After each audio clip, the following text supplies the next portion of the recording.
We've been living here now for 3 years. We have the main floor of our home and the basement area, and then we have tenants who live upstairs. The main living area of the house is about 640 square feet, and that includes our living room, kitchen, our bedroom, and bathroom. When I first moved into the house, the main floor was really chopped up. So there was one long corridor that led to the staircase going upstairs, and then off that main corridor were 3 doors, 2 bedrooms and a kitchen area. The layout was really awkward. There was no feeling that it was all one space. The overall feeling for the space that I wanted to achieve was one of lightness, but also elegance. For the entryway, I wanted to do a little bit of an element of surprise.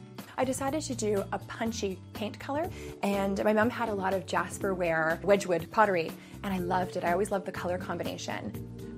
I believe the one thing in small spaces is that you really want to create flow and do a little bit of repetition from space to space. And so I repeated the same color from the front hallway area on the ceiling of the living room. I thought it'd be a fun thing to do, to try putting a bright color on the ceiling. During the renovation, we upgraded most of the surfaces to the house.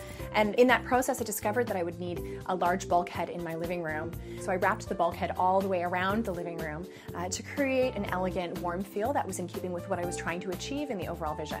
I wanted to make sure that there was tons of seating and that it felt generous, even though it's quite a tight space. So I've got the mid-century modern chair. I found the chair separate from the footstool, and then I upholstered them in the same chenille fabric to make them a unit together. We moved from a small condo space into this home, and I was so excited because I thought, ooh, I can get a new sofa, something that's really generous and maybe even a little bit more traditional. And when I started to do the math, nothing was going to fit through the front door. So it turns out that I was bringing my old sofa from the condo into this space. So I decided to have it recovered in chenille, and I couldn't get out of my head that I wanted it to be blue. And I wanted to have fun with it. So I experimented, and I'm really happy with the way it turned out. I needed to find other opportunities to store all of our winter gear, hats and mitts and mail. So I found this vintage teak, and it has so many different drawers and storage opportunities, so it's a great place to keep all of those items. With the bedroom being right off the living room, I wanted to allow the natural light to shine through and really maximize that as much as possible.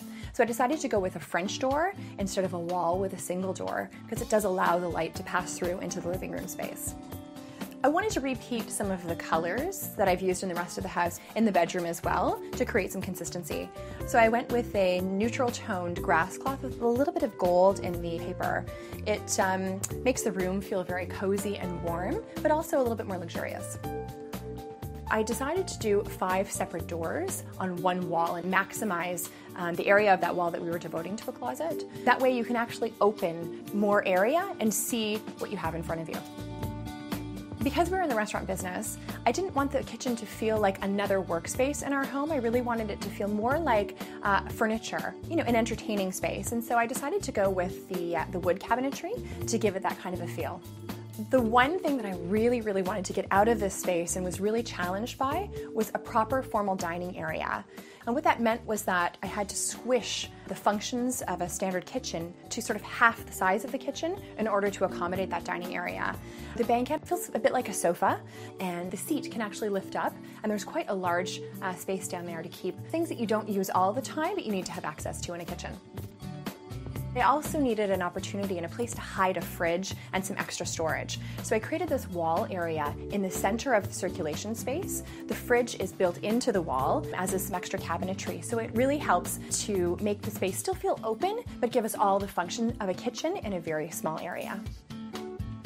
The bathroom that we inherited when we purchased the house was a real sight for sore eyes. It included a small toilet, a hand sink, a laundry sink, and a 4-foot tub. So I completely rearranged the bathroom to be a little bit more modern. I did some inexpensive porcelain tile on the walls. And then I used a more expensive and prettier marble just to accent and add some detail to the space. I did a standard sized tub and a vanity. I don't think I'm ever really finished decorating.